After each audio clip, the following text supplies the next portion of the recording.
Hey y'all, welcome back to All About April. Today's episode is going to be very special because I am going to be talking about one of my favorite eras in US history, not just to teach, but also to learn about.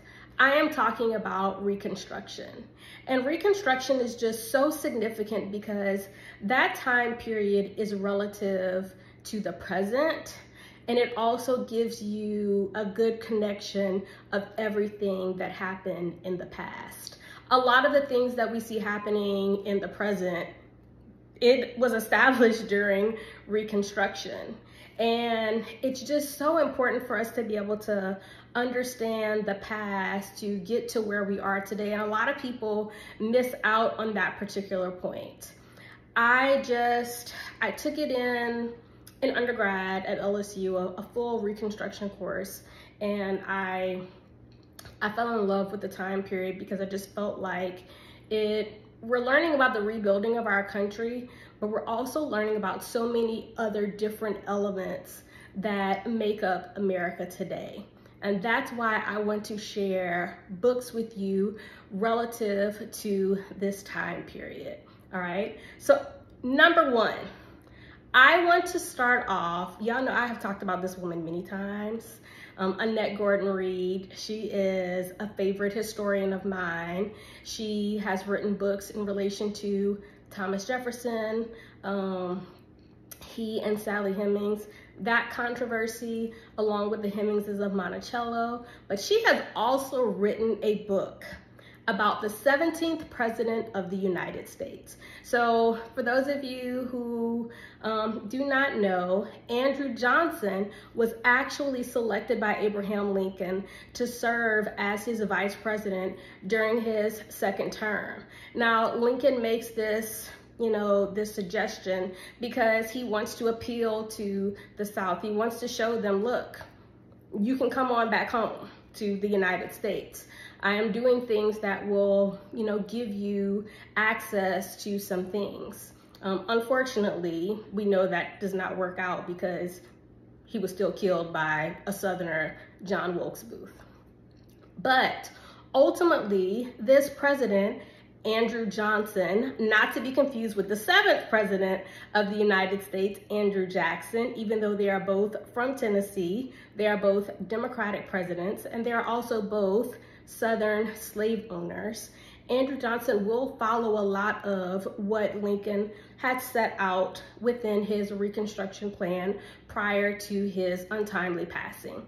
So I no longer have the cover to this book, but yes, it's not a very thick book. But let me also go ahead and tell y'all, I have looked high and low for books in regards to Andrew Johnson. There are not many. And I'm trying to figure out, I'm just gonna say it. I don't think it's by accident. One of the most significant times in history, nobody's writing about it, but y'all find time to write about Washington, Lincoln, Jefferson, and all these other people 100 times over. Like, nah. We need to learn about the impeachment. We need to learn about him pardoning, ex-Confederates. We need to learn about, everything that he ultimately ends up doing while he is serving his term as the 17th president, finishing out Lincoln's term.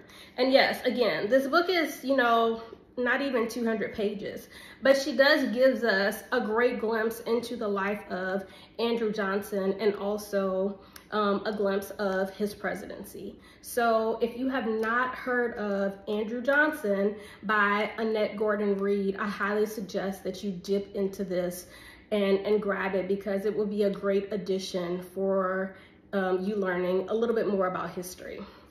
Now, the second book that I am going to recommend is going to be none other than Ron Chernow's Grant. Now, I'm going to go ahead and tell you, I have read the Hamilton book by Ron Chernow, which ultimately the play by, I can't think of his name, Y'all know the Hamilton play, it's everywhere.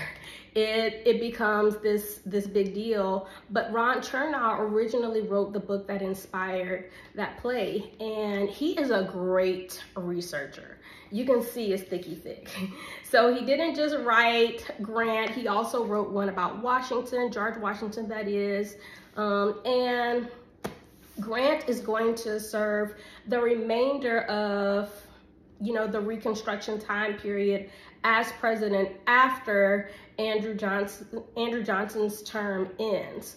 But the thing about Grant is his presidency, according to many people, is going to be plagued by some corruption in regards to what they tend to call them the radical Republicans. Now, are they radical, or were their ideas just completely radical at that time? And I'm talking about Charles Sumner, Thaddeus Stevens, the Carpetbaggers, the Scalawags, and so forth.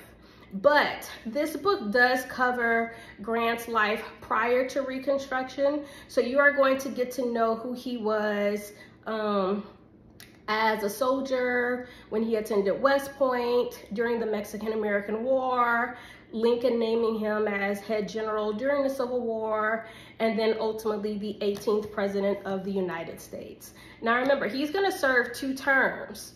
And so these 2 terms are going to be very, very significant, because a lot of what the Republicans do are going to apply to the freedmen, or the slaves who were freed and are gaining access to rights, such as 13th, 14th, 15th Amendments, etc.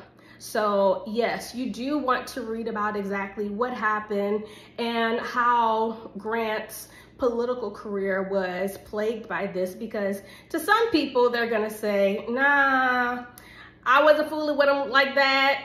I don't think he was a great general, but he may not have been the best president. I challenge you to read it and determine that for yourself, all right? The next book that I am going to suggest is actually a Reconstruction, just everything. If you know anything about Reconstruction, this historian is just one of the most knowledgeable people about it. You cannot talk about Reconstruction without talking about Eric Foner. And Eric Foner, he actually has 2 versions of Reconstruction. So there is a short history of Reconstruction by Foner, and then there's also this thicky thick Reconstruction book by Foner, and yes, it was a National Book Award finalist. I'm talking about, like I mentioned, the Scalawags, the Carpetbaggers earlier, Grant's presidency, Thaddeus Stevens, Charles Sumner. You're also going to learn about, you know, who Hiram Rhodes Revels was, why the ex-Confederates were pardoned, the impeachment of Andrew Johnson, the Compromise of 1877, along with the election of 1876 that ultimately ends Reconstruction, how it happens, why it happens, all of the controversy surrounding it, sharecropping, convict leasing, like all of that is included in these books. Now, for those of you who don't have time to read it all, obviously this one is going to be for you, but I'm going to go on ahead and suggest, if you want to learn more about this time period and why I love it and why I believe that it is literally the most significant era in US history, then you need to get the full version, or you could just do like me and get both. You get to learn about the Black codes, the literacy test, the grandfather clause, the poll taxes, how they try to stop African Americans from having rights despite being freed, the 13th, 14th, and 15th Amendments. You're also going to learn about the Freedmen's Bureau, one of the most important federal agencies created during Reconstruction to assist newly freed men with education, jobs, finding family members that they had been separated from, medical care, homes. And I do think that they also talk about the 3 land acts, the Morrill Act, the Homestead Act, and the Dawes Act, if I'm not mistaken. I haven't read it in a while, but listen, if you know any college with an A&M behind it, then yeah, the Morrill Act is definitely applicable to that. So look, this is a piece of history that you just can't miss. And how could I forget? Ex-Confederates becoming the KKK. All right, so yes, you definitely want to touch that. The last book that I am going to recommend to you, because we cannot talk about history and Reconstruction without talking about one of the most important components of that time period, the freedmen, or the freed slaves. And that the book that I am referencing is going to be W.E.B. Du Bois, Black Reconstruction in America from 1860 to 1880. Y'all, yes, we need to learn about, you know, the ex-Confederates, how they were pardoned, why they were pardoned, the acts that they put into play, but we cannot get away without understanding the significant role of Black Americans during this time period. What were their struggles? What were their wins? How are they moving in a society that still was struggling to be able to accept them as not just citizens of America, but also as human beings?